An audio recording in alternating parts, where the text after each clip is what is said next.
5 ಹುಲಿಗಳನ್ನು ಕೊಂದಂತಹ ಹಸು ಮಾಲೀಕ ಮಾದುರಾಜು ಅರೆಸ್ಟ್ ಆಗಿದ್ದಾನೆ. 5 ಹುಲಿಗಳನ್ನು ಕೊಂದಂತಹ ಹಸು ಮಾಲೀಕ ಮಾದುರಾಜು ಅರೆಸ್ಟ್ ಆಗಿರೋದ್ರ ಡೀಟೇಲ್ಸ್ ಸಿಗ್ತಾ ಇದೆ. ಹಸು ಕೊಂದಿದ್ದಕ್ಕೆ ಸಿಟ್ಟಾಗಿ ರಿವೆಂಜ್ ತೀರಿಸ್ಕೊಳ್ಬೇಕು ಹುಲಿಗಳ ಮೇಲೆ ಅಂತ ಆತ ವಿಷ ಇಟ್ಟಿದ್ದು ಗೊತ್ತಾಗ್ತಾ ಇದೆ. ಸೊ ಸದ್ಯಕ್ಕೆ ಸಿಗ್ತಾ ಇರುವಂತಹ ಮಾಹಿತಿ ಪ್ರಕಾರ ಇದೇ ಆರೋಪಿ ವಿಷಪ್ರಾಶನ ಮಾಡಿದ್ದು ಅನ್ನೋದು ಗೊತ್ತಾಗ್ತಾ ಇದೆ. ಬಟ್ ವಿಷ ಈತನ ಕೈಗೆ ಇಷ್ಟು ಪವರ್ಫುಲ್ ವಿಷ ಅಂದರೆ ಅದು ಹಸುವಿನ ಮಾಂಸವನ್ನು ತಿಂದು ಕೆಲವೇ ಮೀಟರ್ನಲ್ಲಿ ಸಾವನ್ನಪ್ಪಬೇಕು ಅಂದರೆ ಅಷ್ಟು ಪ್ರಮಾಣದ ವಿಷ ಈತನಿಗೆ ಹೇಗೆ ಸಿಕ್ತು ಅನ್ನೋದು ಕೂಡ ಗೊತ್ತಾಗಬೇಕಾಗಿದೆ. ಒಂದು ಎರಡನೇದು, ವಾಚರ್ಸ್ ಮೇಲೆ ಇಲ್ಲಿ ತನಕ ಕ್ರಮ ಯಾಕಾಗ್ತಾ ಇಲ್ಲ ಅನ್ನೋದು ಕೂಡ ಪ್ರಶ್ನೆ ಆಗ್ತಾ ಇದೆ. ಆಮೇಲೆ ಸತ್ತು 3 ದಿನಗಳಾದ ಬಳಿಕ ಕೂಡ ಸ್ಮೆಲ್ ಬರ್ತಾ ಇರುತ್ತೆ. ಯೂಶಲಿ ಅಲ್ಲಿ ಪೆಟ್ರೋಲಿಂಗ್ ಮಾಡ್ತಾ ಇದ್ರೆ ಅಥವಾ ವಾಚರ್ಸ್ ಇದ್ದಿದ್ದಿದ್ರೆ, ಗಸ್ತು ತಿರುಗ್ತಾ ಇದ್ದಿದ್ರೆ ಎಲ್ಲ ಕೂಡ ಆಚೆ ಬರಬೇಕಿಲ್ಲಿ. ಡೀಟೇಲ್ಸ್ ಕೊಡ್ತಾರೆ ವಿಜಯ್. ಈಗ ಸದ್ಯಕ್ಕೆ ಈ ಪ್ರಕರಣದ ತನಿಖೆ ಹೇಗೆ ಸಾಗ್ತಾ ಇದೆ? ಅಕ್ಯೂಸ್ ಇಂದ ಹೊರಬಿದ್ದಿರುವಂತಹ ಮಾಹಿತಿ, ವಿಷಪ್ರಾಶನಕ್ಕೆ ಸಂಬಂಧಪಟ್ಟಂತೆ ಏನೇನು, ಮತ್ತೆ ವ್ಯವಸ್ಥೆಯ ಹುಳುಕಿನ ಬಗ್ಗೆ ಕೂಡ ನಾವು ಮಾತಾಡಬೇಕಾಗತ್ತೆ. ಸೊ ವ್ಯವಸ್ಥೆಯ ಹುಳುಕಿಗೆ ಸಂಬಂಧಪಟ್ಟಂತೆ ಇಂಟರ್ನಲ್ ಎನ್ಕ್ವೈರಿಗಳು ಯಾವ ರೀತಿ ಆಗ್ತಾ ಇದೆ ಅಂತ?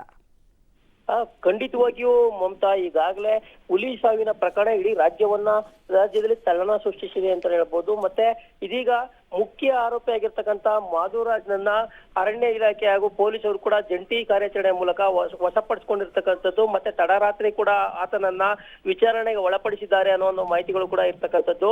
ಈ ವೇಳೆ ಸಾಕಷ್ಟು ಮಾಹಿತಿಗಳನ್ನ ಮಾಧುರಾಜ್ ಅವರು ಕೂಡ ಈಗಾಗಲೇ ಪೊಲೀಸರು ಹಾಗೂ ಅರಣ್ಯ ಇಲಾಖೆ ಸಿಬ್ಬಂದಿ ಮುಂದೆನೆ ಕೂಡ ಒಪ್ಕೊಂಡಿರ್ತಕ್ಕಂಥದ್ದು. ತನ್ನ ಹಸುವನ್ನ ಹುಲಿ ಕೊಂದಂತ ದೃಶ್ಯವನ್ನ ಮಾಧುರಾಜ್ ಕೂಡ ಸ್ವತಃ ನೋಡಿದ್ದಾನೆ ಅನ್ನೋ ಒಂದು ಮಾಹಿತಿಗಳು ಕೂಡ ಇರ್ತಕ್ಕಂಥದ್ದನ್ನು ಕಾಣ್ತಾ ಇದ್ವಿ. ಇದರಿಂದ ಅವನು ರೊಚ್ಚಿಗೆದ್ದಂತ ಮಾಧುರಾಜ್ ಅವರು ಇದೀಗ ಹುಲಿಗೆ ವಿಷಪ್ರಾಶನವನ್ನ ಮಾಡಿದ್ದಾರೆ, ಅದನ್ನ ಕೂಡ ಒಪ್ಕೊಂಡಿದ್ದಾರೆ ಅನ್ನೋ ಒಂದು ಮಾಹಿತಿಗಳು ಕೂಡ ಇರ್ತಕ್ಕಂಥದ್ದು. ಮತ್ತೆ ಈ ಪ್ರಕರಣದಲ್ಲಿ ನಿನ್ನೆ ಶಿವಣ್ಣ ಅವರನ್ನ ವಿಚಾರಣೆಗೆ ಒಳಪಡಿಸಿದ್ರು, ಮತ್ತೆ ಆತನನ್ನ ಒಂದು ಆರೋಪಿ ಕೂಡ ಅಂತ ಹೇಳ್ತಾ ಇದ್ರು. ಆದ್ರೆ ಈ ಪ್ರಕರಣದಿಂದ ಶಿವಣ್ಣ ಅವರನ್ನ ಕೈ ಬಿಡ್ಲಿಕ್ಕೂ ಕೂಡ ಅರಣ್ಯ ಇಲಾಖೆ ಈಗಾಗಲೇ ಚಿಂತನೆಯನ್ನ ಮಾಡಿದೆ. ಯಾಕಂದ್ರೆ ಶಿವಣ್ಣ ಅವರು ಮಾಧುರಾಜ್ ಅವರ ತಂದೆ ಆಗಿರ್ತಕ್ಕಂಥದ್ದು. ಮತ್ತೆ ಅವ್ರಿಗೂ ಮತ್ತೆ ಮಾಧುರಾಜ್ಗೂ ಕೂಡ ಇಬ್ಬರಿಗೂ ಕೂಡ ಹಸುಗಳು ಸೇರಿರ್ತಕ್ಕಂಥದ್ದು ನಾವು ಕಾಣ್ತಾ ಇದೀವಿ. ಆದ್ರೆ ಈ ಪ್ರಕರಣದಲ್ಲಿ ಶಿವಣ್ಣ ಅವರ ಯಾವುದೇ ಒಂದು ಪಾತ್ರ ಕಂಡು ಬರ್ತಾ ಇಲ್ಲ.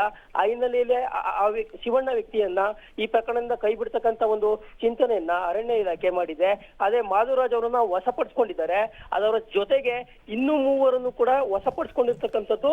ಮತ್ತೆ ಅವರನ್ನು ಕೂಡ ಈ ಒಂದು ಪ್ರಕರಣದಲ್ಲಿ ಮಾಧುರಾಜನಿಗೆ ಒಂದು ಸಹಾಯವನ್ನ ಮಾಡಿದ್ದಾರೆ, ವಿಷವನ್ನ ಬೆರೆಸಲಿಕ್ಕೆ ಅವರು ಕೂಡ ಸಹಾಯ ಹಸ್ತವನ್ನ ಮಾಡಿದ್ದಾರೆ ಅನ್ನೋ ನಿಟ್ಟಿನಲ್ಲಿ ಈಗಾಗಲೇ ಅವರನ್ನು ಕೂಡ ಬಂಧಿಸೋದ್ರ ಮೂಲಕವಾಗಿ ವಿಚಾರಣೆಯನ್ನ ಒಳಪಡಿಸಿರ್ತಕ್ಕಂಥ ನಾವು ಕಾಣ್ತಾ ಇದ್ದೀವಿ.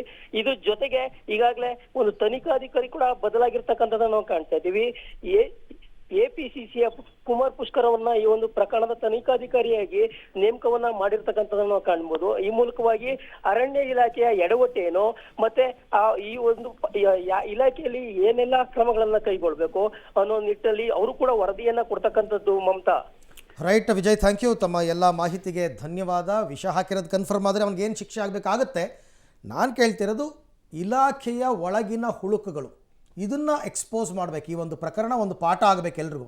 ನೆನ್ನೆ ಕೃಪಾಕರ್ ಅವ್ರು ಮಾತನಾಡಬೇಕಾದ್ರೂ ಕೂಡ ಇದನ್ನೇ ಹೇಳ್ತಾ ಇದ್ದಿದ್ದು, ಫಸ್ಟು ಇದನ್ನು ನೋಡಿ ಅಂತನ್ಬಿಟ್ಟು. ಸೊ ಹಾಗಾಗಿ ನೋಡೋಣ ಕ್ರಮ ಏನಾದ್ರು ತೊಗೊಳ್ತಾರಾ ಈಶ್ವರ್ ಖಂಡ್ರೆ ಅವರು ಅಂತಂದ್ಬಿಟ್ಟು.